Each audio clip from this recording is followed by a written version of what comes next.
Ayun na nga mga kababayan. And pagdating sa Cebu, no, medyo good news ito sa mga Duterte supporters. And sa napaka-unexpected na pagkakataon mga kababayan, alam naman natin lahat na si Gwen Garcia, matagal na yan na dyan ay isang gobernador dyan sa Cebu.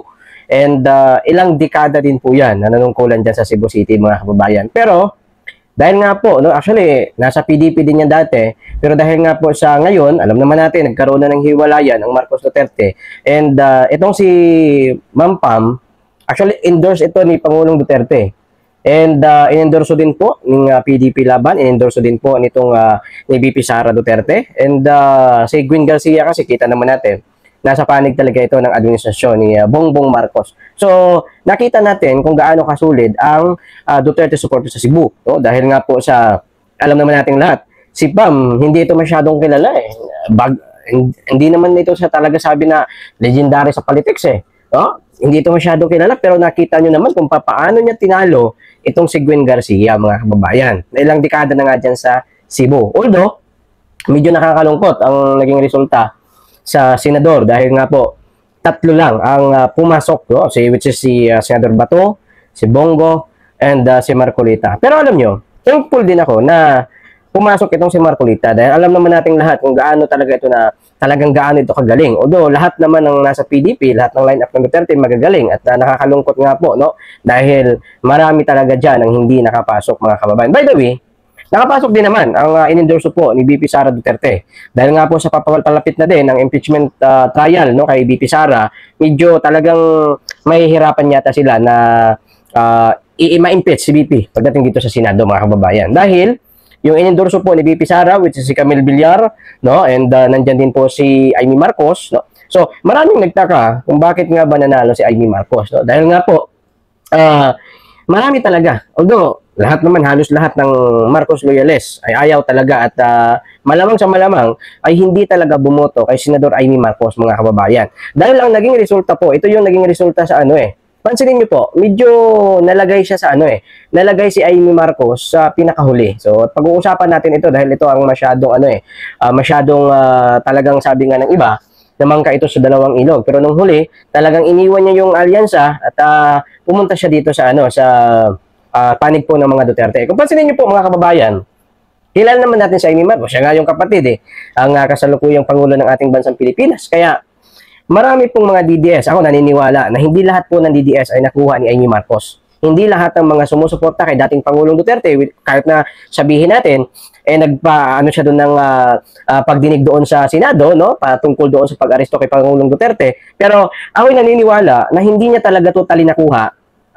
Siguro 50-50 lang ang kanyang nakuhang boto from DDS and naniniwala din naman ako na wala talaga siya sigurong nakuha talaga para Marcos loyalist dahil nga sa kinakalaban niya, bin yung mga Marcos vlogger sinasabing huwag natin ito iboto si Amy, traitor ito sa kanyang kapatid, etc. No? So, pero kung titingnan po natin mga kababayan, bakit nga ba pumasok sa pang-12 si Senador Amy? At nakakuha ito ng last update, nakakuha ito ng yung nakuha niya pong boto is 13 million. Ayan, nakita po natin. So, malaki pa rin. Sabi nga ng iba, saan ito kumuha ng boto si Senador Amy Marcos? Para po sa kaalaman ng lahat mga kababayan, si Senador Amy Marcos, kahit sabihin natin na hindi binoto ng 100% ng mga Duterte supporters, at syempre hindi naman binoto yan ng Marcos loyalists, ito po i-endorse ito ng INC. Kita naman natin, halos lahat talaga ng mga senador na in-endorso ng INC ay talagang naging pasok po sa top 12. Maliban na lang dito kay Bong Revilla. Hindi talaga umabot si Bong Revilla which is ito ay endorse din ito ng INC. Pero yung mga in-endorso talaga ng INC mga kababayan, talagang nakita natin pumasok halos lahat.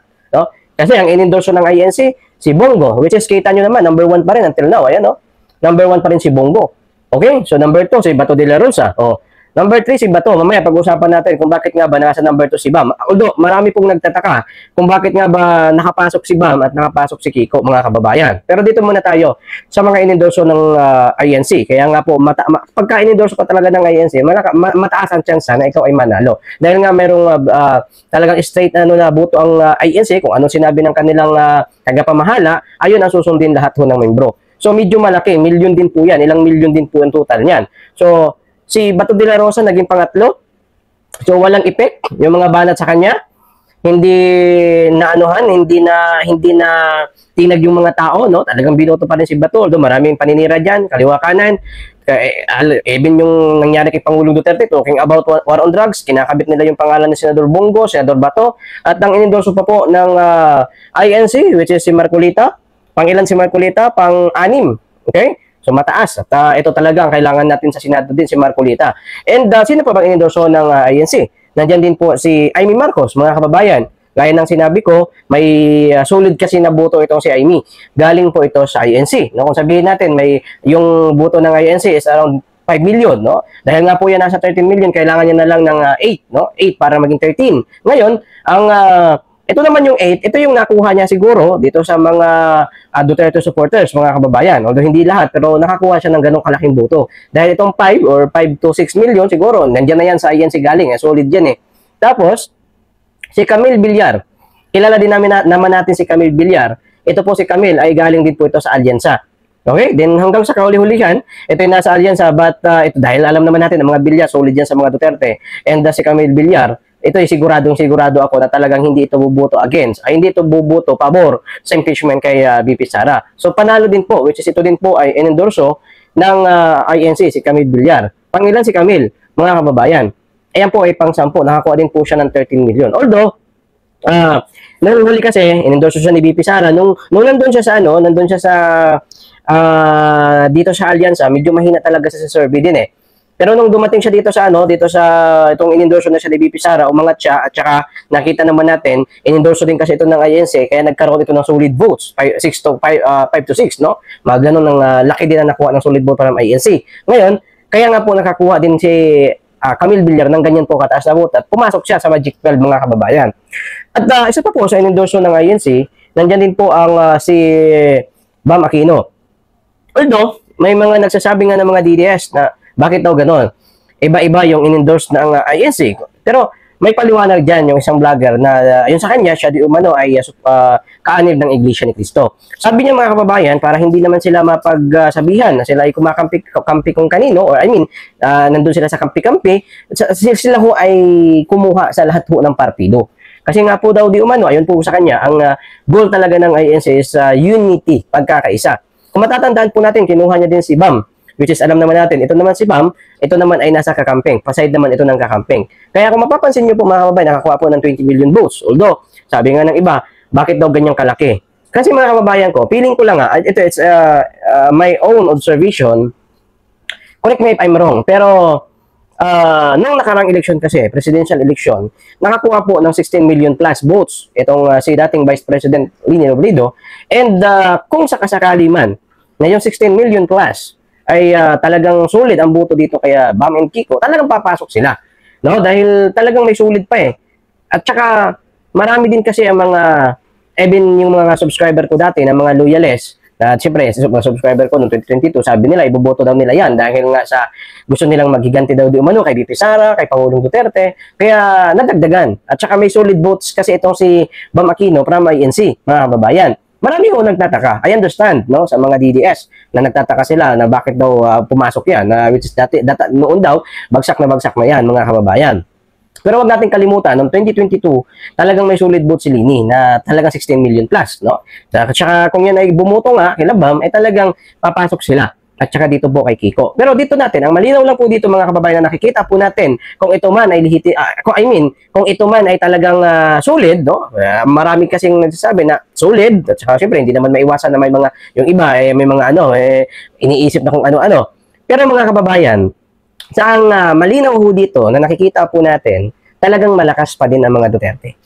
No? So, hindi ho natin maiwawala na yung lakas po ng mga Duterte ay nandyan talaga. Kasi kita nyo naman, yung halos ang mga nag-number 1, number 3, ayan lang, si Bato de la Rosa, Bongo, side yan ng mga Duterte. So, ang expected ko po dito, mga kababayan, dahil ito naman na talaga ang mga iproklama ng mga senador, itong top 12 ho na ito, dahil ilang percent na lang, matatapos na yung bilang eh. So, ngayon, babalik ulit tayo sa Duterte versus Dilawan. Okay? So, walain na natin yung Marcos. Kasi ang Marcos ngayon, bagsak talaga. Totoo yan. Bagsak talaga yung Marcos. That time, siguro, ang labanan, Duterte, ngayon, ang labanan, bagong eleksyon, Duterte versus Marcos. Pero ngayon kasi nakikita natin na malinaw na pagdating ng 2028, ang labanan, Duterte versus Dilawan. Okay, ito yung maglalaban ulit. Balik ulit ito sa ganito mga kababayan. Kaya ang mga Marcos loyalists, mga Marcos vlogger na mayayabang, na sinasabi niyong malakas ang inyong mga lahat, no? Marami mga Marcos loyalists di umano, sabi ng mga mayabang na vlogger diyan sa alyansa. Okay? So nakita niyo ngayon, malabo yung binabalak na ma-impeach si VP doon dito sa Senado, mga kababayan. Okay, sabi nga ni Gadon, dito si Disbar attorney, mga kababayan, ang sabi niya, maliit lang daw ang mga DDS. So, ayan, nakita ko ngayon kung gaano kalakas. Yun lang mga kababayan, ingat-ingat tayo palagi and abangan natin ang mga susunod na mangyayari. God bless and thank you so much. No? Although malungkot dahil hindi lahat nga nakapasok sa PDP, pero ang ano dito, na malabo na talagang ma-impeach si VP Sara Duterte. Dahil, alam niyo kung bakit? Pahabol ko lang. Ito marami. Si Bongo, si Bato. Ako, expected ko na yan eh. Bongo, Bato, Marcolita, Amy, at saka si Camille. 5. 5 na ha, yung ngayon pa lang, yung papasok pa lang. Ngayon, yung kasalukuyang senador. Okay? Sino yung sa tingin natin na hindi bubuto pabor sa impeachment laban kay BP? May 5 na tayo sa papasok. Itong kasalukuyang senador, Robin, Cayetano, nandyan pa si Mark Villar. Siyempre, kapatid ni Camille yan. Gaya ng sinabi ko, ang mga Villar, solid kay Digong yan. Solid Duterte talaga yan. So, may 8 na. So, nandyan pa si Zubere, si Capilla. So, marami talaga. Malabong-malabo pa sa sabaw ko ng tinulang may food color.